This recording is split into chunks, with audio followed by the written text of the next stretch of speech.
नमस्कार जी, वेलकम है world story में आपका। जय श्री राम जी। हाँ, आपने सही पढ़ा। राम काले क्यों है, राम काले क्यों है, इस बात का हम इस कहानी नहीं, यह सच्चाई, यह सच्ची घटना है। और अभी जब राम मंदिर बना, ये तब की घटना है। लोग कहते हैं कि भगवान नहीं है, जिसको भगवान मिलते हैं उनसे पूछो।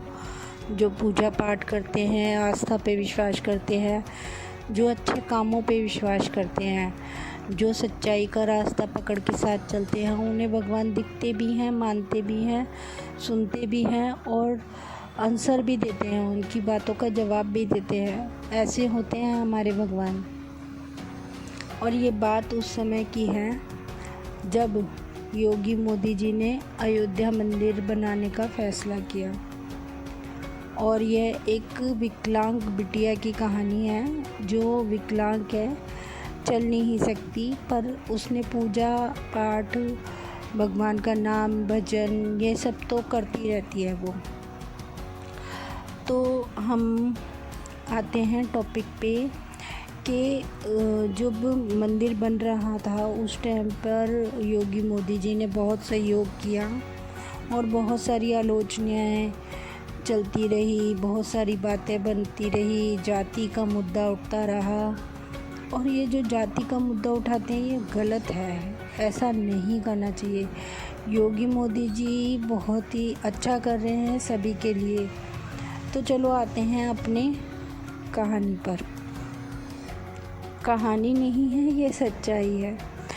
तो ऐसा जब योगी जी ने मंदिर में मूर्ति स्थापना के लिए सोचा, तो जब उस बिटिया को पता चला कि वह एक मुसलमान ने बनाई है, क्योंकि पहले जो मूर्ति चॉइस हो रही थी वो कह रहे थे एक मुसलमान बना रहा है, मुस्लिमों की है, ऐसा है वैसा है।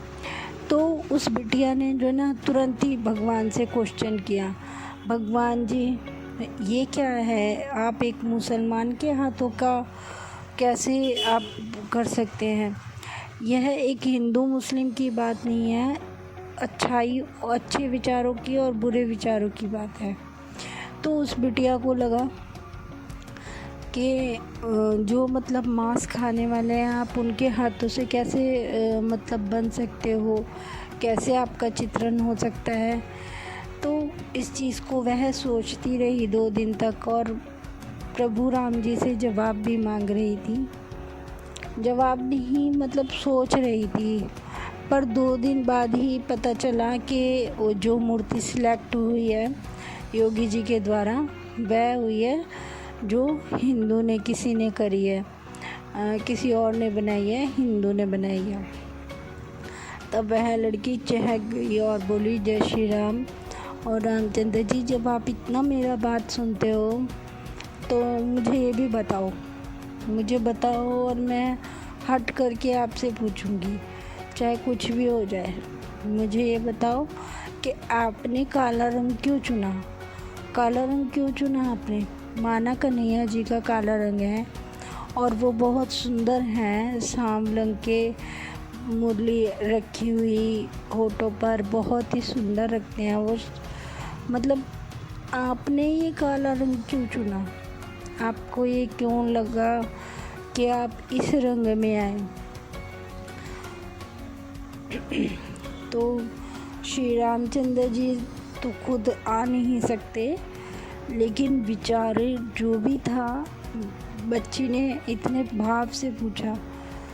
तो 1-2 दिन ऐसे ही निकलते गए और योगी जी ने फिर स्थापना की, मोदी जी आए और पूरी प्राण प्रतीक्षा हुई और अच्छी तरीके से स्थापना कर दी गई।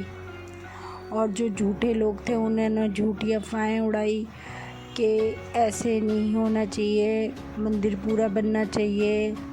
बहुत सारी अफवाहों के बीच में यह मंदिर बन रहा था। लेकिन सच्चाई ये है कि सच में रामचंद्र जी है क्या वहाँ, अगर हैं तो बताओ। इस गुड़िया ने इतना प्यार, इतने सुंदर भाव से अगर कोई भी पूछेगा बच्चा, तो हर कोई जवाब देता है।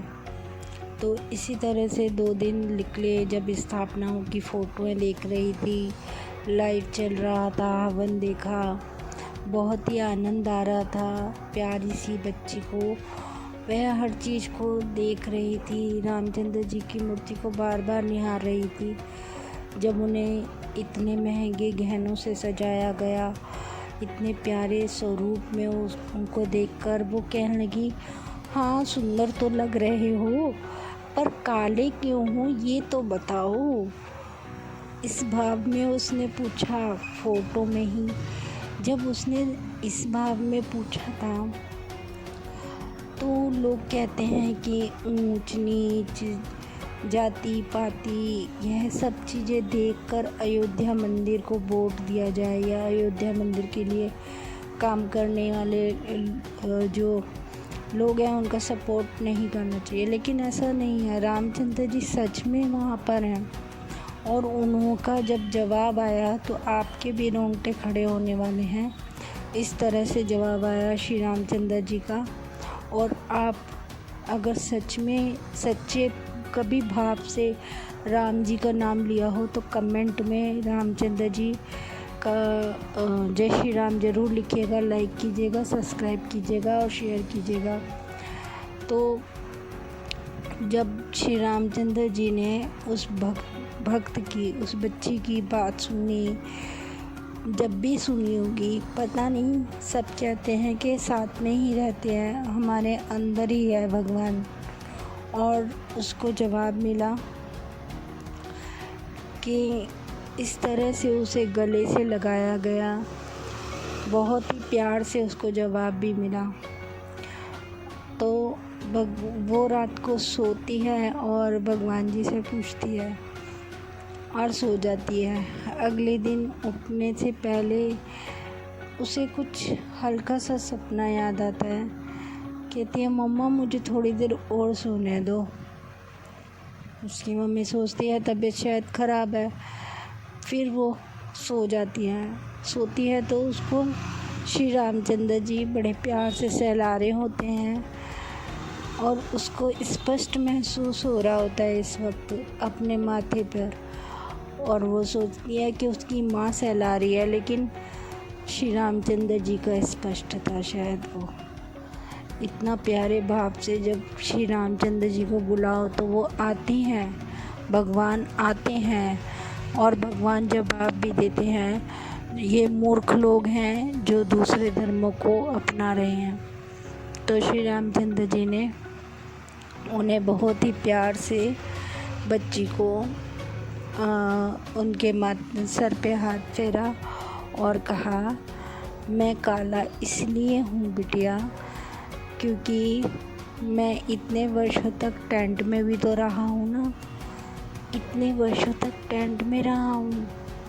यह बात बस सुनते ही बिटिया नींद में ही रो रही थी कि मैं टेंट में रहा हूँ इसलिए काला हूँ। और ये बात सच है कि प्रभु रामचंद्र जी श्री रामचंद्र जी अपने सीता माता के साथ जो भी उनकी छवि थी वो उसमें टेंट में रहा करती थी। टेंट फट भी जाता था तब भी उसको कोई भी चेंज करने के लिए अदालत जल्दी से समय नहीं देती थी, चेंज नहीं करने देती थी। और श्री रामचंद्र जी का इतना अच्छा जवाब सुना और वो लड़की उठ के बैठ गई कि ये क्या है। जैसे ही सपना खुला तो उसे फिर कुछ याद नहीं था, बस ऐसा लगा जैसे मम्मी ने उठा दिया।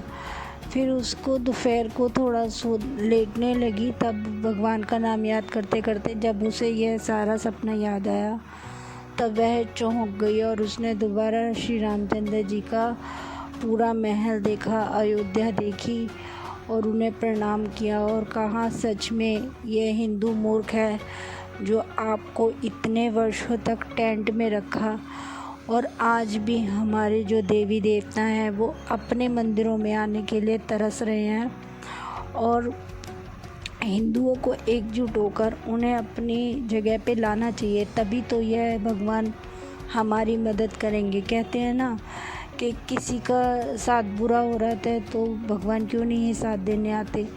आते हैं, आएंगे, लेकिन उनको भी तो तुम पूरी शक्ति, जहाँ पर वो कहते हैं ना बाबा तो हमेशा अपने स्थान पे रहते हैं, तो जब वह अपने स्थान पे नहीं रहेंगे तो उनकी शक्तियाँ भी तो उनके पास तभी आएंगी। तो इसीलिए जैसे भी हो तो भोले बाबा हैं कैलाश पर, वहाँ पर जाइए, आपके रोंगटे खड़े हो जाएंगे आवाज़ सुनते ही वहाँ की।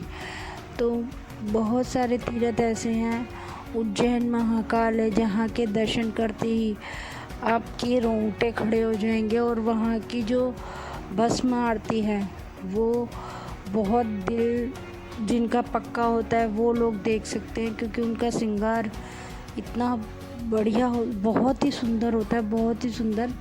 लेकिन कुछ लोगों को डर भी लग जाता है ऐसे सामने सामने श्रृंगार देखने से। हम लोग तो फ़ोटो में देखते हैं, लेकिन जो सामने देखते हैं उनको वो चीज़ें अलग ही नज़र आती है। तो भगवान हमारे अभी भी हैं, हमारे दिल में भी है, हर जगह हैं। तो कृपया करके उनको उनका स्थान दीजिए। और ये जो बिटिया की कहानी है ये सच्ची कहानी है, इसे शेयर कीजिएगा, लाइक कीजिएगा, कमेंट कीजिएगा। और जय श्री राम जी, जय श्री राम जी। और सभी लोग जितना हो सके मंदिरों में जाया करें, अपने भगवान को पूजा करें, किसी और के भगवान को नहीं। वेस्टर्न कल्चर को अपनाने से कुछ नहीं मिलेगा, और वेस्टर्न कल्चर भी हमारे ही भगवानों को अपना रहा है। तो जय श्री राम, जय श्री राम, जय श्री राम।